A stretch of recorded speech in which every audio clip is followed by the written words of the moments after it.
Shantihi Shankaram Shankaracharyam Keshavam Vadarayanam Sutra Bhashya Krito Vande Bhagavantau Punaha Punaha Ishvaro Gururatmeti Murti Bheda Vibhagini Vyomavad Vyapta Dehaya Dakshina Murtai Namaha Om Shanti Shanti Shanti Sri Gurubhyo Namaha.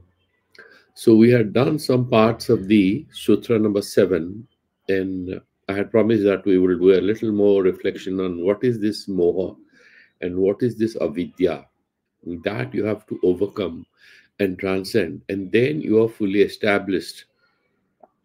Moha jayat ananta avhogat sahaja vidya jayaha. So you achieve that sahaja vidya, that state of being in harmony with yourself without any disturbance, without any problem.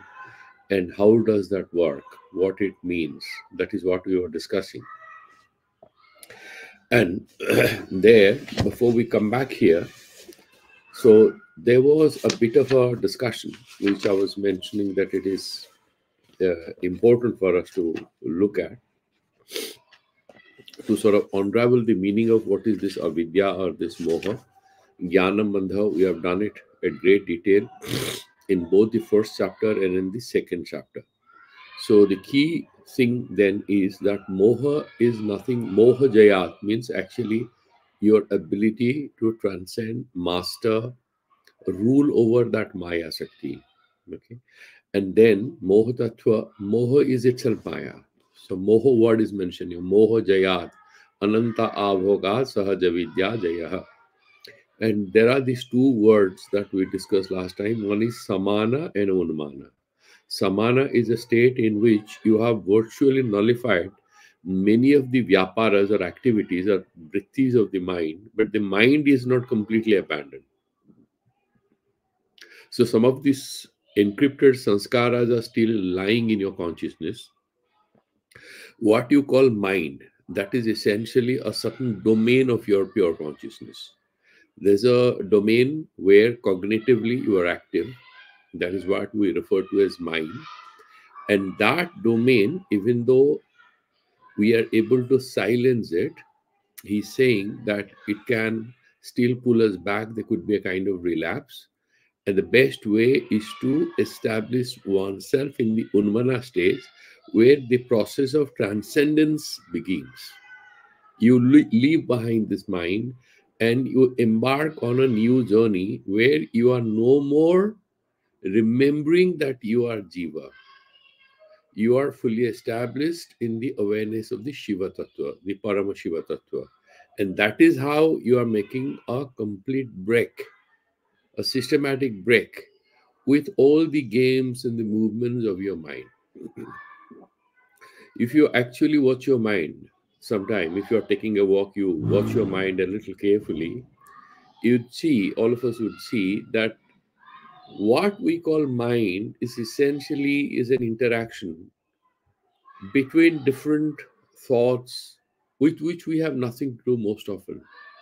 They seem to hit upon each other, one thought leads to another, and then sometimes we get affected when we get trapped into that process. And otherwise, if you're in a state of equanimity or meditation, you can jolly well watch all your thoughts and these interplay of thoughts and enjoy it.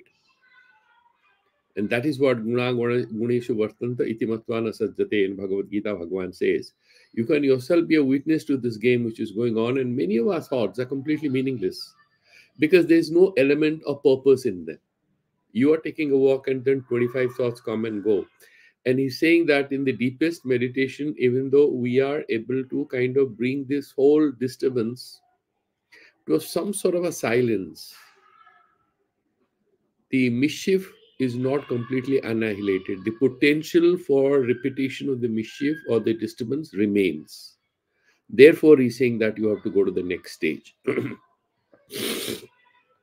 Therefore, they say samanantam bararohe pasajalam anantakam. until you are free from that samana stage, which is actually a very high level of meditation, that passes alam, that bondage are innumerable. The net of bondage is like a cobweb, and you absolutely don't know how to fully control it. Malam ajnanam ichanti sansaram kurakaranam. So, end of the day, this malatraya that we discussed even in the last class, these particular thing will trap us and pull us down again and again. And what is a desire, this whole moha jala and the pasa jala, there is where the moment you identify with it and you accept that agency, that is how sansara starts. That is the cause of this whole sansara. Ajnanad vadhyate lokas tata srishtischa sangritihi. Because of that ignorance. Ignorance of what? Ignorance of our swarupa. And the moment we accept that we are a jiva, then there is srishti and there is sanghara. There is pralaya, so it sort of continues. So then I was discussing about what is Mahamaya and what is Maya Tattva. So one is at the level of Suddha Adva, at the level of subtlety, the other one is at a gross level. And both these things are interacting. Kids are having a gala time in the ground floor. So absolutely no control over them. The parents have allowed them to shout and play. So Mahamaya and Maya Tattva, that is what they're saying. So Mahamaya Prabhavena Sansara Stitikarina Mahamaya Harasyesa Daya Sangriyate Jagata Sammohyate Jagata. The Sansara is kind of deluded by this power of Maya. And I was trying to explain to ourselves in the last satsang what is this theoretical tool of Maya, why we employ it, both Advaita Vedanta and Vaishnava Darshana or in Kashmiri Saivism. Maya is that aspect of Lord Shiva's powers without which it will be impossible for us to make sense of this creationism.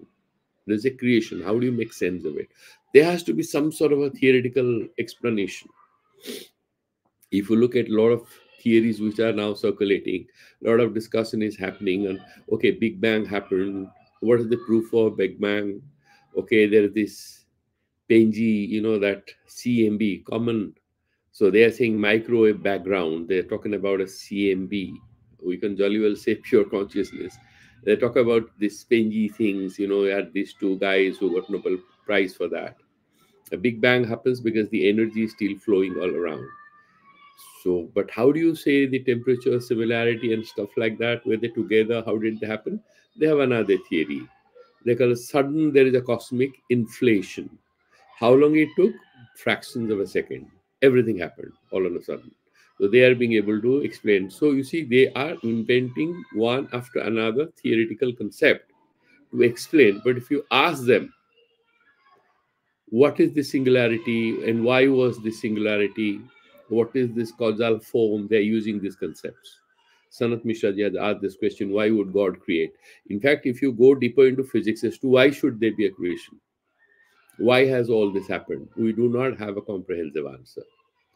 Nor has the theology, all this religious thinking have given us, they have given insights. There is a big difference between the scientific theories who try to provide very comprehensive answers and these philosophical texts, in esoteric, very complex texts, they give you few insights. So the purpose of all this is essentially that the creation is possible only when we are ready to accept that this Paramartha Tattva decided to hide itself, because we cannot see this. Advaita Vedanta says nobody has hidden itself, you have hidden it. This is Ajnana. When did it start? It has no beginning. Ajnana has no beginning. The only way you can transcend it is by actually understanding the subtlety of the truth, that all this is essentially one. The details are delusional, this is just an appearance. So that's how they solve the problem. They transfer the responsibility to us. Whereas in this Kashmiri Saivism, they're saying that this is part of Lord Shiva's game. Balad akrishya mohaya mahamaya prayachati taya vishrujyate vishwam Jagat etat characharam. So this is what is it? Chandi Saptasati we have studied. So we were last time discussing what is this Mahamaya and a Maya Tattva. So Paravam Yat Swatyantram Durghadana Sampadana Maheshasya Devi Maya Sakti Swatma Varanam Sivasya Etata. Now this Maya Sakti, it's a kind of a game. It's like a towel. It's like a cosmic towel Lord Shiva is using to cover himself. If I can, for lack of proper words, if I can describe it like this, it's like Maya is like a cosmic blanket with which Lord Shiva wraps himself. That means his Swarupa is no more visible. Then he can appear at this imperfect, contradictory physical universe because he's pure and pure consciousness. How do you explain this reality of diversities and multiplicities? Because Maya is that avarana. So he says, Devi Maya Sakti Swatma Varanam.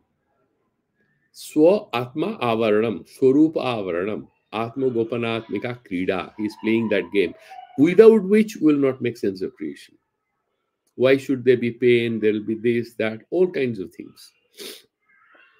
So, this particular magical power he has, Aghatana Ghatana Patiyasi, that is the Swatantra Sakti, and that is his sovereign power. It is not dependent on anything. He is not inheriting this power from anywhere. It's his own creation. It's part of his own sovereignty. So Vishwadhyana Virudhani Gandha Pramukhani Sugandhini Pushpani Panchapya Jigrihan Kidati Trailokya Dhurta Devaha. Trailokya Dhurta. He's a cunning guy. He's the smartest guy. Everything happens because of him. And he's sort of moving around in this whole, the creation is sort of compared with a cosmic garden. Okay. So, and then similarly, there is another word that he's like a dramatist, a ringmaster. The circus party is kind of running because of the diktats of a ringmaster who is there in the ring. You have elephants, you have different kinds of violent animals who are tamed into kind of behaving like pets. They come and somebody will be cycling, somebody will be, five lions will stand in a queue, one after the other, and there'll be a girl with a ball and they are ready to play football with her. But there's a ringmaster and he's holding this leash with some electric shock, and he'll teach them a lesson. They're used to him, he's scared of him. So Nrityati Antarniguhita Swarupa Avastamba Moolam Tattat Jagaradi Nana Bhumika Prapancham Swa Parispanda Leelaya Eva So Bhittau Prakatayati Iti Nartaka Atma. We will go to that sutra, sutra number 9. So Bhittau, he is the foundation. He is the, it's like he is the screen on which the film is playing out. We are watching it. This whole samsara, the foundation is Lord Shiva, and then he is playing it out of his own will, and he's hiding himself. It's like the screen doesn't reveal itself. That is how you can see the movie. If the full film screen reveals itself, we cannot see the movie. We'll not have fun. We'll be forced to see that the presence of the screen, then we cannot enjoy the movie. If you are able to see what the magician does, then you are not enjoying the magic. The trick is gone because you know how it happens. Only when you are able to take your eyes off the screen, then you can see that delusional appearance is real, and then you can enjoy the movie. And he's saying Nrityati, Swarupavastambha Moolam, sort of, he is the foundation, he is the player, he is the play. Everything is playing out there, right? And then you have different states. You have a dream state, you have a waking state, you have a deep sleep state. Different levels, and there are different realities with which we connect. One is a causal reality. We have no sense. It's like in a deep sleep mode. Then dream state. We don't have any Vishaya. There is no Vishaya Indriya Sansarga. Yet we are experiencing. There is no music, but we are enjoying music. We are not smelling anything, but we are enjoying the fragrance in the dream state. And then you have Jagrat, where you have these Gyanendriyas and there is Vishaya Sansarga. The objects of perception there's some kind of an interaction between the Gyanendriya senses and the objects of these perceptual tools we have. Okay. So this is like a Rangamancha. There's a, there's a play which is sort of playing out, and Lord Shiva himself is the Rangamancha.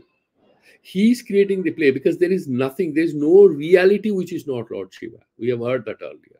There is no phenomena, there is no phenomenon we can point at which is not Shiva. Why? Everything has to have a foundation, and that foundation is that pure consciousness. That is Paramashiva. रज्यते अस्मिन् जगन्नाट्य क्रीडा प्रदर्शन आशयेन आत्मना इति रंगः रज्यते अस्मिन्. Everything gets colored here. Why is it Rangamancha? Rajyate asmin Jagannatya Krida Pradarshana Asayena Atmana iti Rangaha Tattad Bhumika Grahana Sthanam Antaratma. So this Rangamancha, this Antaratma which is there in everything, it assumes different colors and different things are playing out. It might, in Vedanta, they use the word called Bimba and Pratibimba. They use, like, you have these Shakhi Chaitanya, and you have the Chidabhasa, the Ahankara, which plays out different things. And the Sakhi is kind of watching. There's stories in Svetasvatara Upanishad about Vasuparna.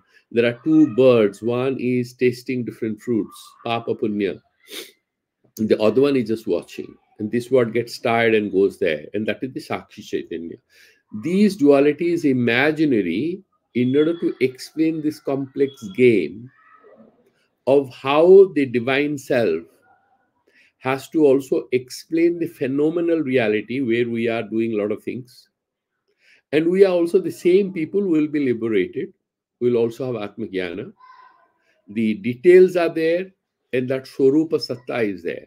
But that is very subtle, not easily available, and that cannot be seen as something different from you. We cannot see. There is a lot of discussion about it. How do you know the knower? How does the knower knows himself? So one explanation will be that you are knowing. How do you know? When you have proof that you are knowing something. I'm reading, therefore I'm a knower. I know myself by being aware of my act of knowing something. That's how you'll say. But knowing something is knowing outside. But the knower, the pure self that you are within in Vedanta and all this, they will say that when I am this, I am seeing X. The X is outside of myself. But how do I, as X, I am X, how can I know X? When the details, you go through that journey, through the mental journey of knowing, but ultimately that pure consciousness becomes self aware. But it will not have subject object dichotomy because there will be kartri karma virodha. You subject itself cannot be this object. Therefore, that dichotomy has to be fused or dissolved or presumed to have died. Then we are going at a higher level of consciousness, which is shorn of any name and form. There is where we are going. That is that Paramashiva consciousness, but in creation, the dualities have to be made sense of. We have to make sense of all this. This is why we are there. Otherwise, I am talking to you people, we are having a satsang. How do we accept all that? Therefore, all these theoretical elaborations, all kinds of conceptual tools and all these are there to make sense of the details, at the same time give us a handle as to how to ascend in our consciousness. Therefore he's saying the Lord Shiva, the supreme consciousness, needs to hide itself in order to manifest. That means the pure must cease to appear as pure, the pure must cease to remain pure. The pure must cease to remain pure in appearance in order for the phenomenal world to manifest. I don't know if I'm making sense. Like, let's imagine the Big Bang thing, or let's imagine about the solar system. So you have a sun or whatever, hydrogen, helium, and everything. But that Swarupa now is continuing. But imagine that at some time there was some kind of a reality.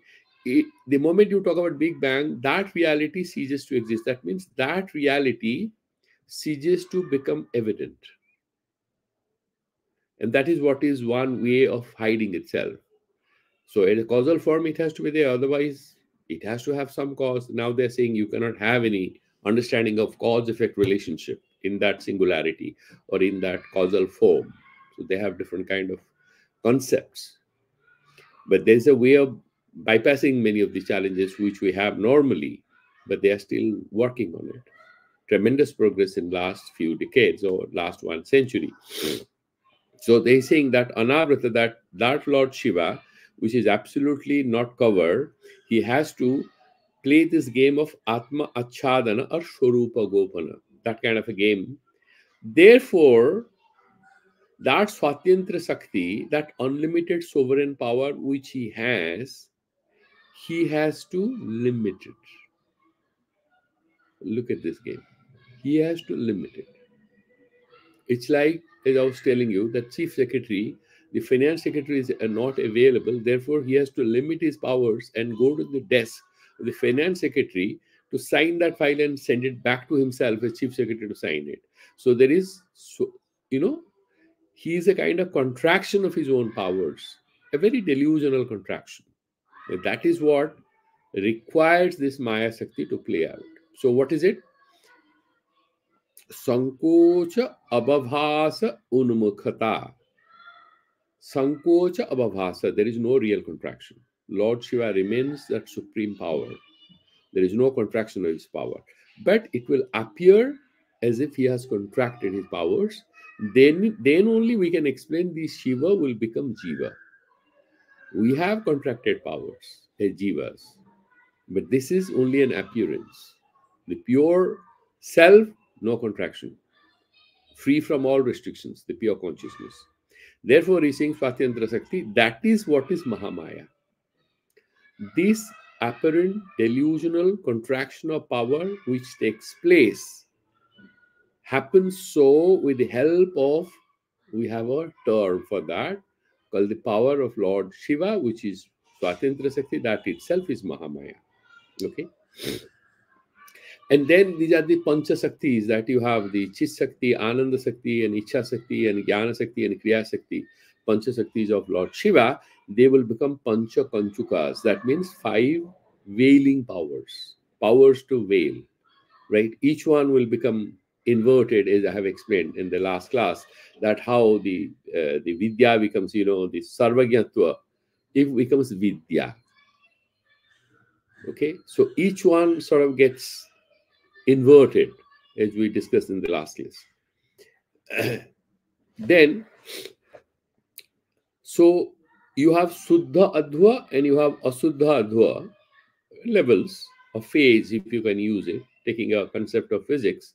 There is one phase and there is a higher phase. Ahanta Tirodhana, hiding oneself.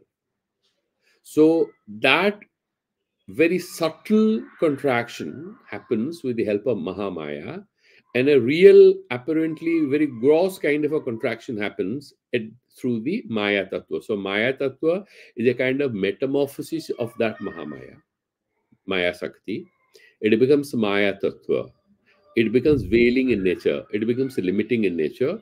Whereas that Maya Shakti is one which sort of gives the power to Lord Shiva to play out this whole magic. Okay. Sacha eka vyapini rupa nishkala jagato nidhi anadyanta shiveshani vyayahina chakatyate. This particular thing in Malini Vijaya he mentions that this particular Maya Shakti, vyapini rupa nishkala, it doesn't have any parts. Jagato Nidhi, that is the wealth of this whole creation, because with that this all happens. Anadyanta, it has no beginning, no end. Shivesani Vyayahina Chakyat Katyate. This is also called Avyaya in Vedanta. Okay. Adyo Bheda Vavaso Va Vivhagam Anupevan Garvikruta Ananta Bhavi Vibhaga Sa Paranisha. In Tantraloka, he says this, that that particular Maya Shakti creates these dualities. It is the beginning of all the dualities. Okay. And there are other such similes which are used. It is sort of compared to a kidney being, Simbikavat.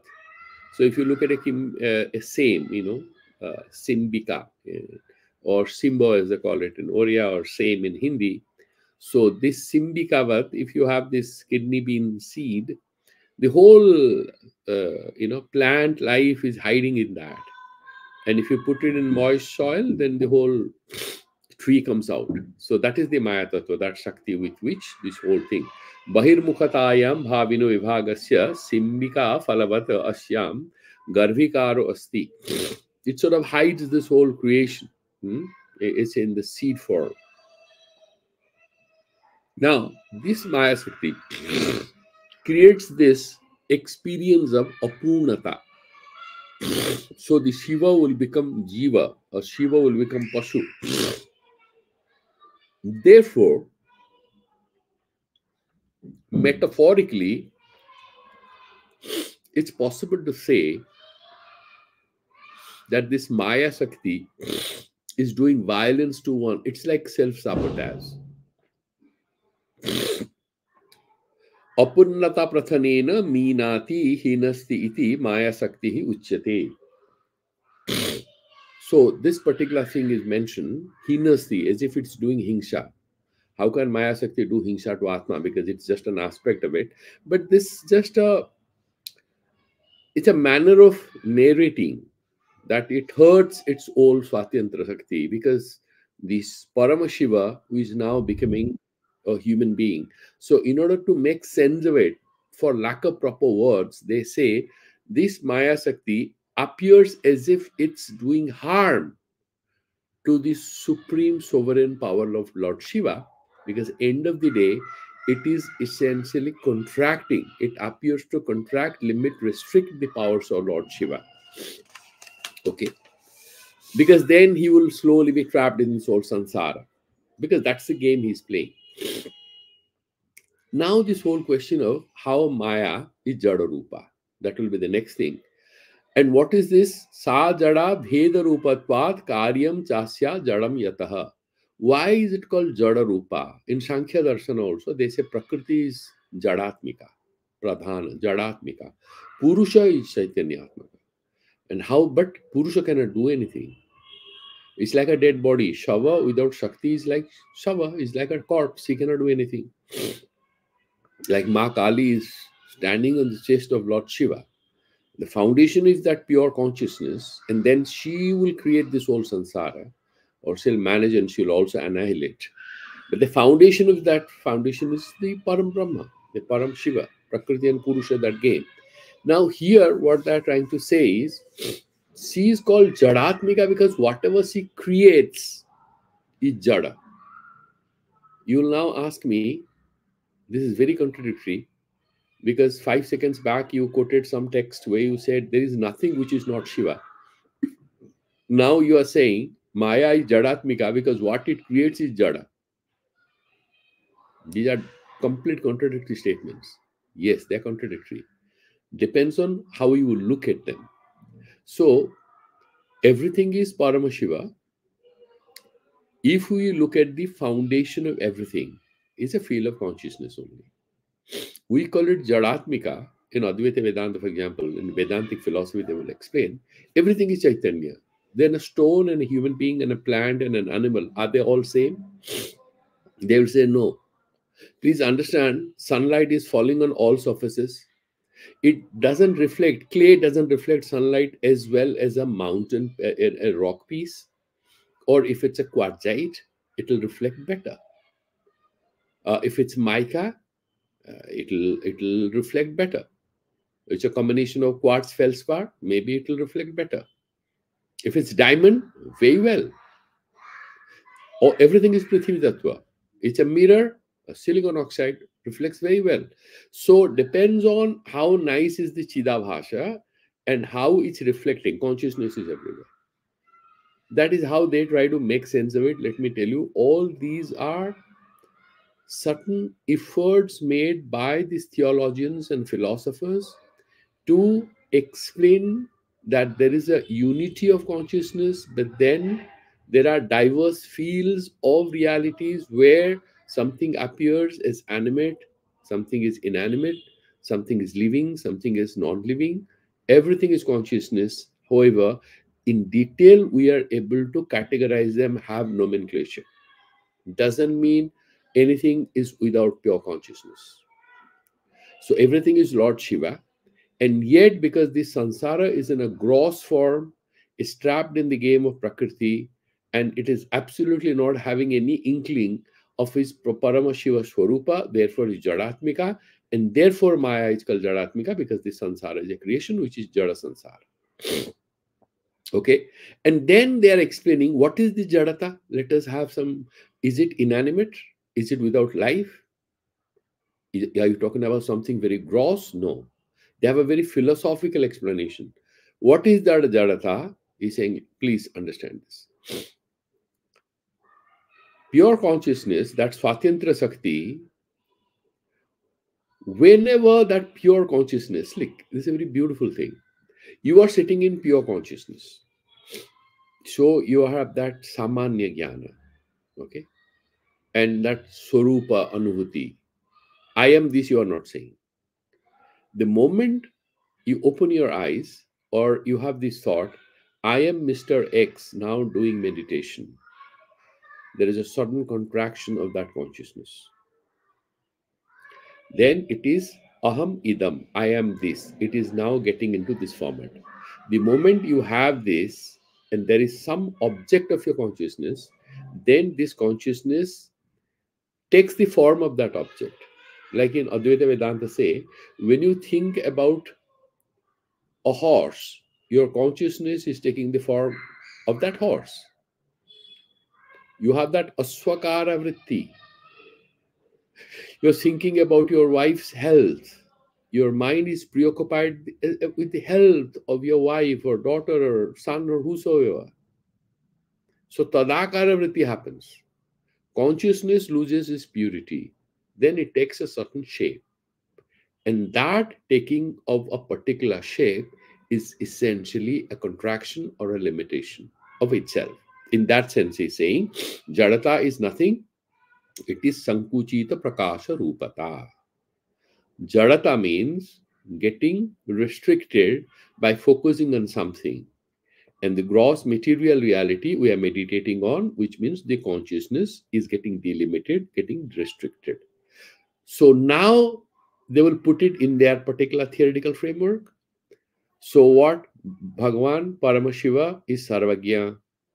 What do you have? You have Vidya, so Alpagya. He becomes Alpagya. Sarvakartikatva, now he'll have Kala, he'll become Alpakartika. He can do a few things. Alpakartitva, Alpagyatva, right? Everything is getting limited, restricted. That is how he becomes Jiva. The Maya Tattva is converting him.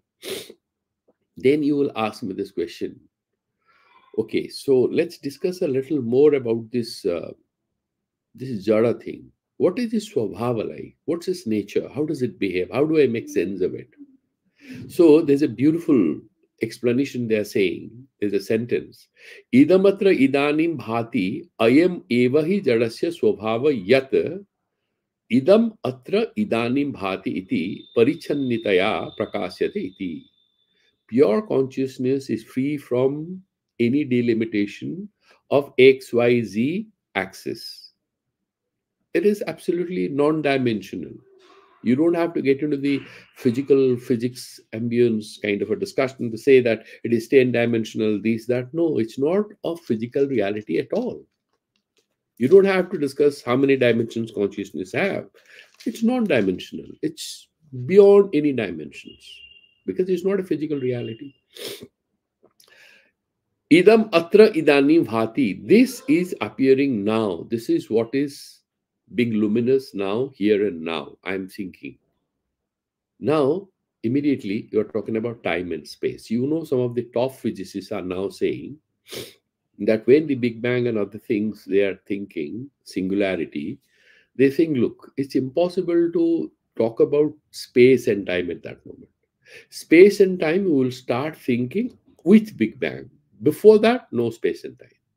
Singularity. Then they're talking about this cosmic inflation. I was looking at some of these material, trying to find some kind of an answer to the question which was raised by Sanat Mishra in the last class. They're saying, no, you see, we can only talk about time.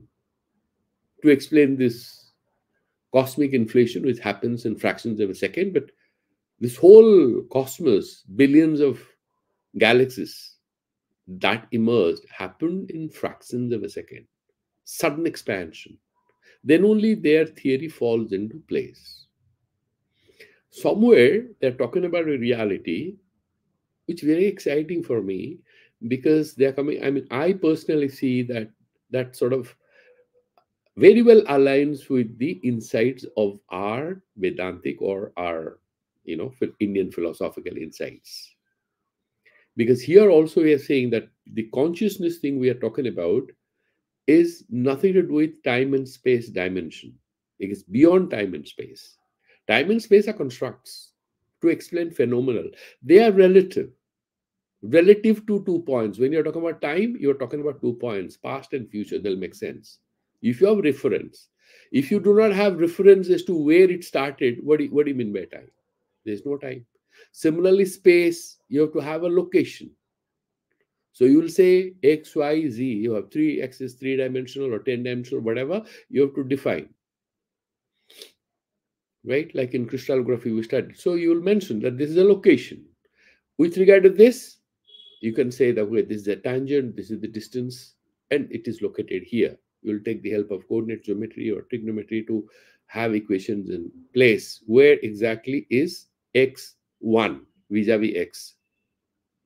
We can have this location. But this has some reference coming into the discussion where this pure consciousness is without any reference, without any points of reference. It's swatantra, anapekshita. It's not relative to anything.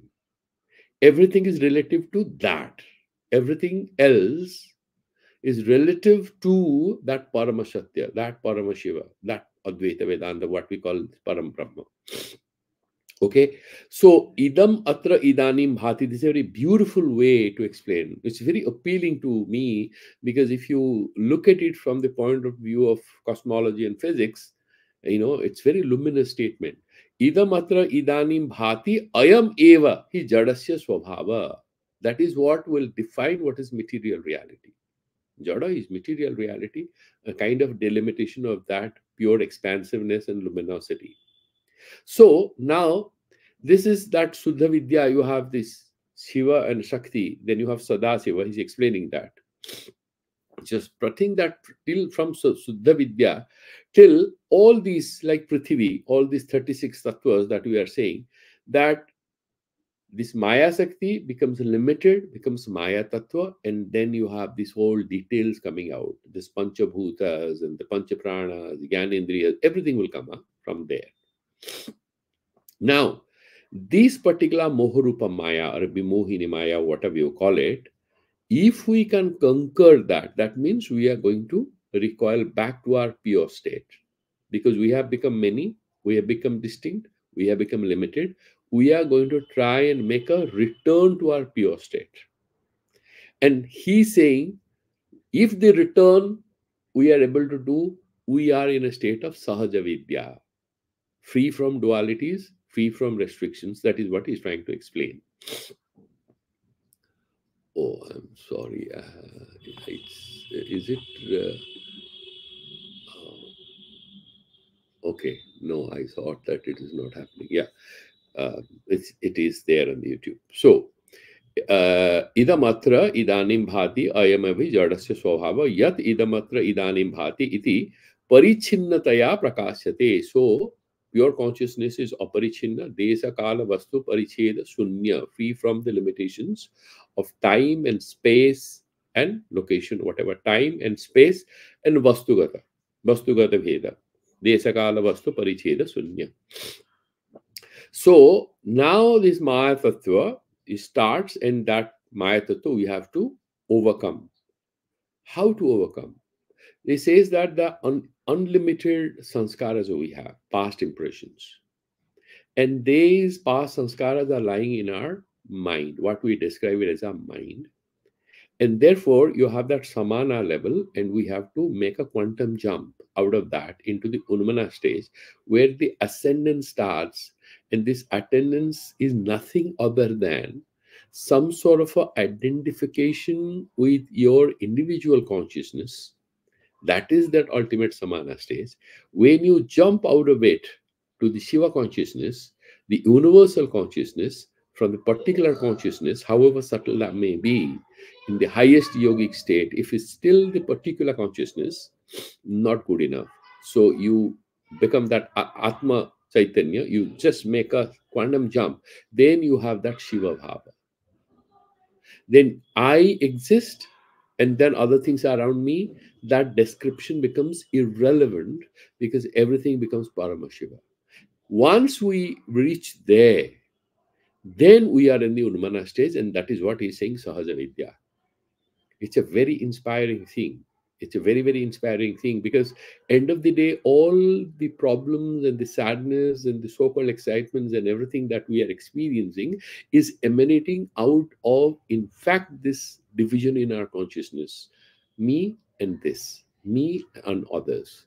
If we can make that jump and go, and the only way we can jump out of the state is to cease to identify with our limited self-consciousness in order to be part of that universal Shiva consciousness. Therefore, he's saying that with this, so aham and idam, there's a beautiful description they're having. So you have aham and idam.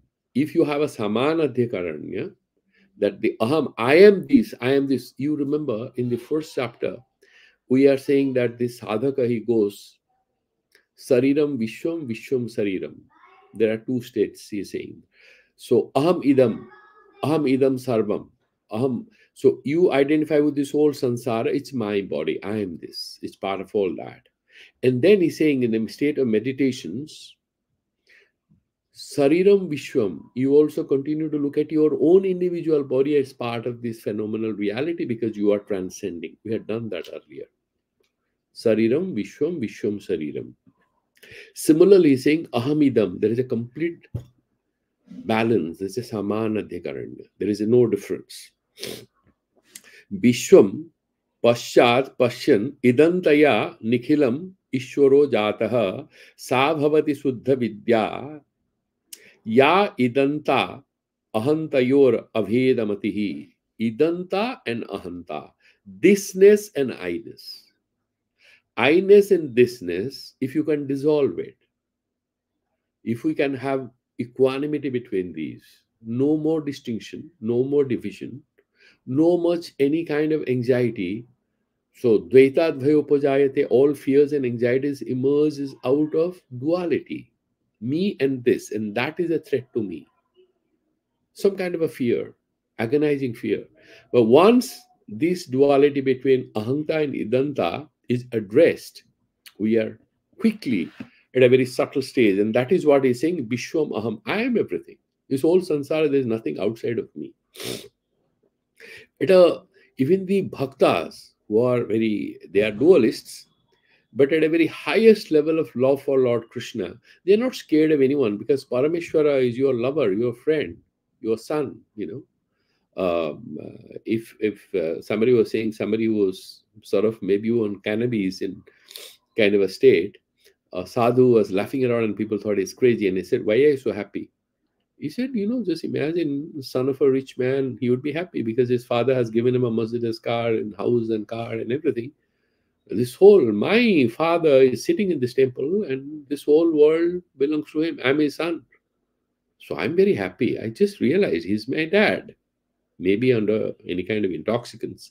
But look at that beauty of this consciousness. So through bhakti also, you are able to does the anxieties and fears associated with the limitations of individual consciousness, individual calculations, individual reflections. How do I deal with it? The moment Lord Sri Aurobindo said a beautiful thing, everything becomes so easy and simple and sweet if there is God touch.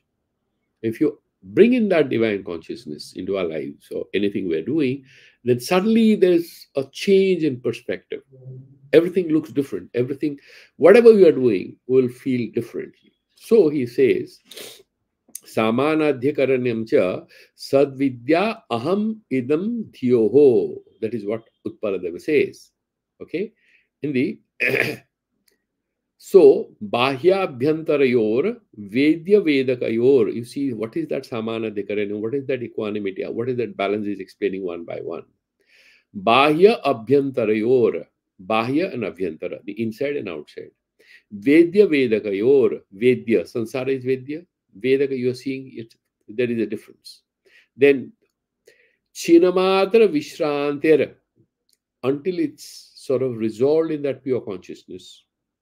Abhedatma samanadhakaranyena idam vishwam ahamiti.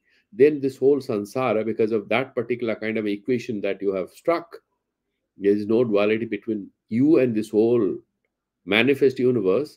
Vishwatmano matihi suddha vidya. That is what is prativijna karika vritti. Utpaladeva writes there. So essentially having that non-differentiated universal consciousness, to put it in very simple words, that is what is Suddha Vidya. Now, you will ask me another question. These are being raised and solved. So, what is the distinction between Maya and Suddha Vidya? What is Maya and what is Suddha Vidya? That particular Vidya, one Vidya liberates you, the other one binds you. What is the difference? One is called Maya, the other one is called Suddha Vidya. One is Asuddha Vidya, one is Suddha Vidya. What is the distinction? There's a beautiful explanation of it. Maya Viveda Buddhir Nijangsha Jateshu Nikhila Jiveshu Nityam Tasya Nirankusha Vivavam Beleva Varidhim Rudhe. So one is example, the other one is Drashtantika, the one thing that they're explaining. The example is like this: Maya Viveda Buddhi Nijangsha Jateshu Nikhila Jiveshu. This Maya is creating Viveda Buddhi, duality. This girl is not respectful towards me. You know, I have been her colleague. She always complains about me to the boss. It's not fair. I have given her a lot of help and have been, I have been on her back to sort of help her in moments of crisis with her assignments, but she has some issue. She'll always find some problem and she'll take it to the boss. Very familiar story. Boy or girl, whatever, that fellow, that person.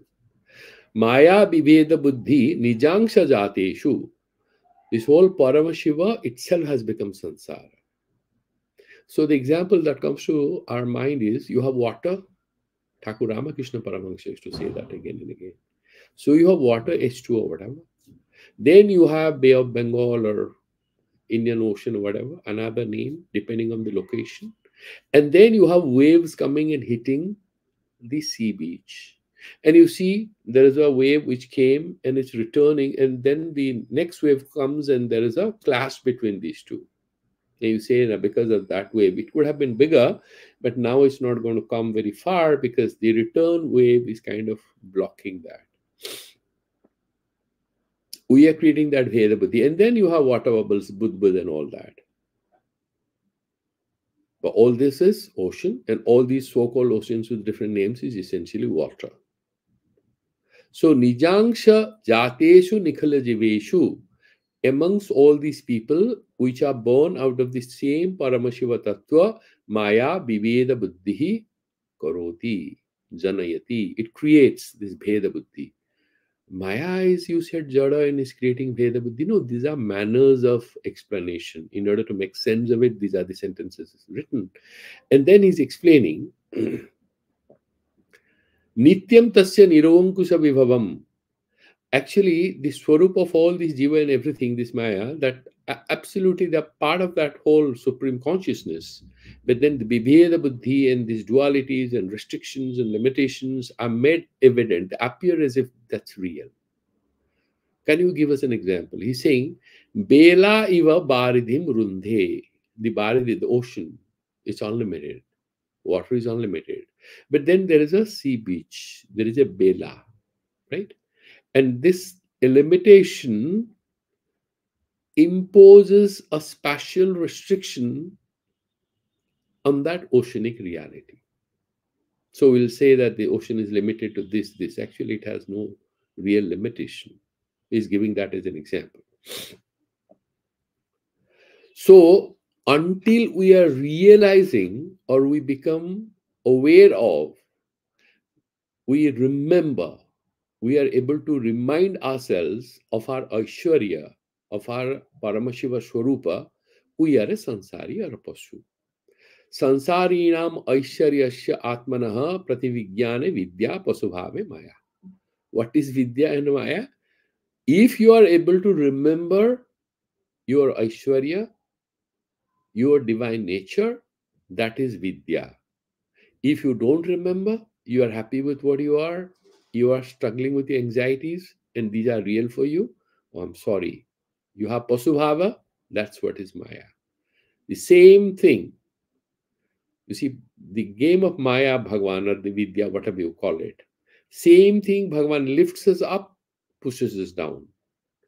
Now, Vedanta will say Bhagavan doesn't do anything. It's your own karma siddhanta. It's your own efforts. What is your aspiration? You start somewhere. I am a very papi and I have been struggling with all this. Fine.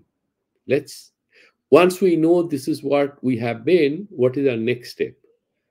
That will open new doors for us, or it will close a doors which are apparently open, might close a few doors. तस्य ऐश्वर्य स्वभावस्य पशुभावे प्रकाशिका विद्या शक्तिर तिरोधानकरी मायाविदा पुनः. So that particular swabhava, when it sort of annihilates that, covers it up, restricts it, that is what is called maya.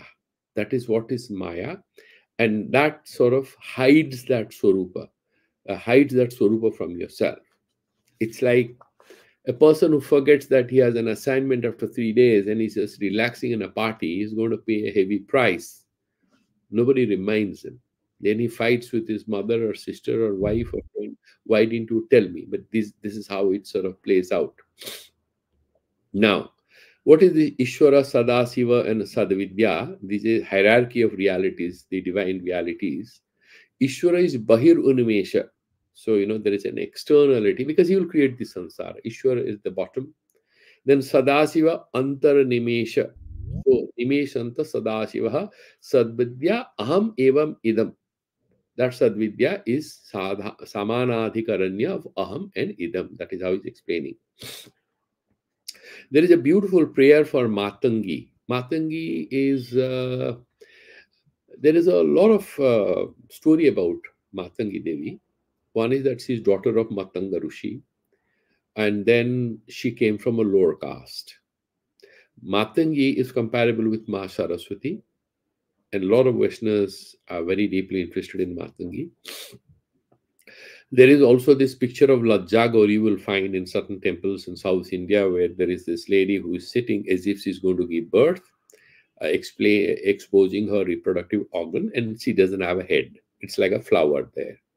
So it's called Lajjagori because some people say that Matangi, the daughter of Matanga Rishi, her head, she was sacrificed.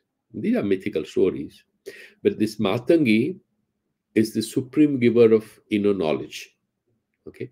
So, like a lot of Saraswati sadhana people do, a lot of people also worship Matangi for liberation, for getting the occult realizations or secrets of inner awareness. She provides through sadhana. So there is this beautiful couple of lines there. Stanau ghanau punna sudhau sukanti taveshi nandami parasparabhau stito samanidhikritau stito samanadhikritau suvidye samau tava eva aham idam prakaso. Aham idam, that is what is mentioned, that with your blessings, a person propitiates you, this particular thing becomes evident when he realizes. So, Matangi is kind of seen as a symbol of that Suddha Vidya. Okay. And there are several other things. Now, going back to where we started. So, this moha has again two aspects to it. Okay. So, this moha has two aspects. One is Akhyatyaatmaka, that means you forget your Swarupa. That is one aspect.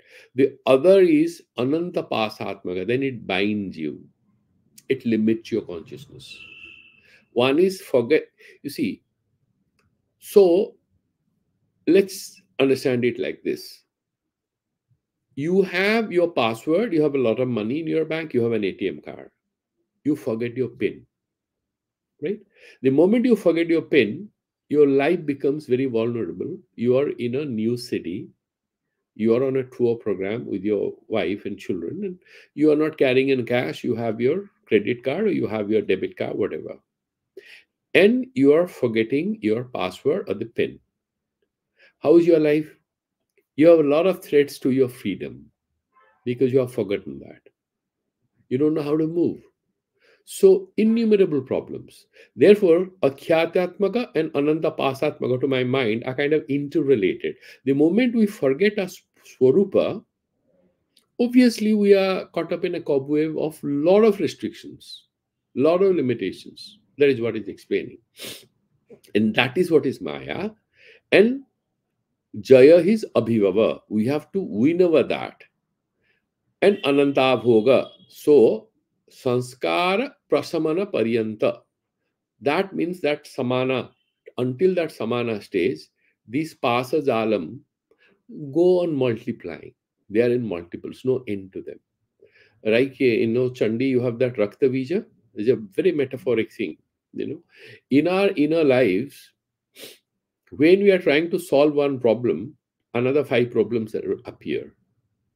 So, what Ma Durga tells is he asks Kali to go and you know, lick all the blood which is coming out of his body because there'll be another Raktavija. Millions are reborn.